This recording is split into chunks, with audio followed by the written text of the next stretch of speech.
ان لوگوں میں اور ہمارے درمیان فرق کیا ہے؟ پہلے جا کر مسجد میں دیکھنا پڑتا تھا کہ اس کے اندر کوئی اللہ کا نام بھی لکھا ہے کہ نہیں. پہلے زمانے میں پتہ چلتا تھا کہ یہ مندر ہے کہ مسجد ہے. پھر اس کے بعد صرف اللہ کا نام لکھا گیا.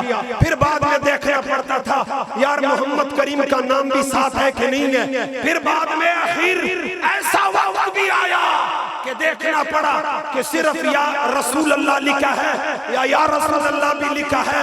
پھر جا کر نماز پڑھنی ہوتی تھی. اب صرف مسجد میں یا اللہ اور یا رسول اللہ دیکھنے سے کام نہیں بنے گا جب تک مسجد کے ماتھے پر لبیک یا رسول اللہ یا رسول اللہ لبیک لبیک یا رسول اللہ لبیک. ہم اپنا معیار زمانے میں جدا رکھتے ہیں. ہماری ایک اپنی طبیعت ہے. ہمارا نعرہ چلتا ہے تو ہمارا وظیفہ بھی ہو جاتا ہے. ہمارا نعرہ چلتا ہے تو ہمارے اوراد بھی پورے ہو جاتے ہیں.